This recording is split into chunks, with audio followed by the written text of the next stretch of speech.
साल बाद या इससे शायद ज़्यादा अरसे बाद पाकिस्तान के नायब वज़ीर-ए-आज़म और वज़ीर ख़ारिजा बांग्लादेश के दौरे पर गई सरदार साहब, और उनके दौरे को बहुत ज़्यादा अहमियत दी जा रही है। मस्जिद के अंदर उन्होंने पनाह ली हुई थी, उस मस्जिद को खाली कराया गया, वहाँ पर जो ब्लैकेज बनाई गई थी रोड्स के ऊपर उनको हटाया गया। ये बात फिर साबित हो गई जो एक बयानिया है पाकिस्तानी रियासत का कि ये लोग आवाम को और मजहबी मकामात को निशाना बनाते। झड़पें हुई, उन झड़पों के नतीजे में 5 जो दहशतगर्द थे उनकी हलाकत की इतलात है। एक जवान शहीद हो गए हैं, 5 जख्मी हो गए हैं।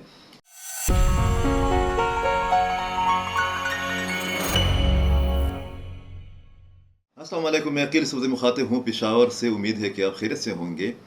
पाकिस्तान ख़ित्ते के एक अहम मुल्क के तौर पर रोज़ाना की बुनियाद पर मज़ीद अहमियत इख्तियार करता जा रहा है, और आपने देखा भी होगा, आपने पढ़ा भी होगा, सुना भी होगा कि गुज़श्ता हफ्ते के दौरान न सिर्फ ये कि पाकिस्तान और चीन के वज़राए ख़ारिजा के दरमियान और आला तरीन शख्सियात के दरमियान अहम बातचीत हुई, अहम मामलात पर मुशावरत हुई, बल्कि 13 साल बाद या इससे शायद ज़्यादा अरसे बाद पाकिस्तान के नायब वज़ीर-ए-आज़म और वज़ीर ख़ारिजा बांग्लादेश के दौरे पर गई सरदार साहब, और उनके दौरे को बहुत ज़्यादा अहमियत दी जा रही है, ख़ासकर रीजनल जो री इंगेजमेंट है उस तनाजुर में।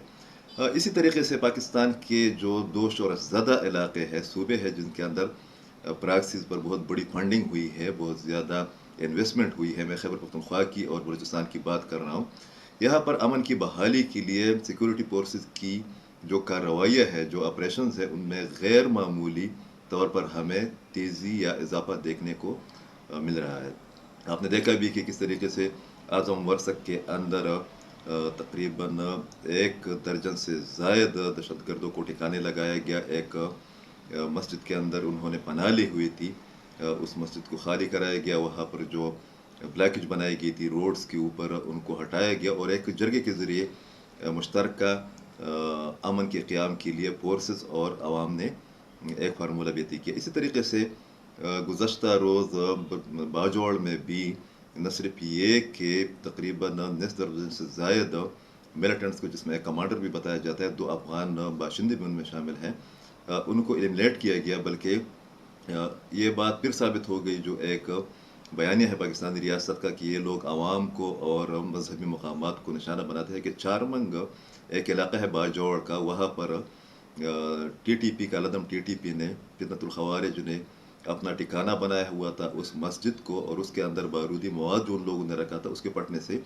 30 के करीब ख़वारिज वो हलाक हो गए। इसी तरीके से कल अपर दीर के एक इलाके में CTD फोर्सेस और दहशतगर्दों के ग्रुप के दरमियान झड़पें हुई। उन झड़पों के नतीजे में 5 जो दहशतगर्द थे उनकी हलाकत की इतलात है। एक जवान शहीद हो गए हैं, 5 जख्मी हो गए हैं। इसी तरीके से बनू में भी एक कार्रवाई के दौरान गुज़श्ता रोज़ 6 ख़वारिज को हलाक किया गया, उनमें भी 2 अफ़गान बाशिंदे बताए जाते हैं। और शायद यही वजह है कि एक बार फिर अक़वाम मुत्तहिदा ने खबरदार किया है कि अफ़गानिस्तान के अंदर जो दहशतगर्द ग्रुप मौजूद है वो न सिर्फ ये कि ख़ित्ते के ममालिक के लिए बल्कि आलमी अमन के लिए भी ख़तरा बने हुए हैं।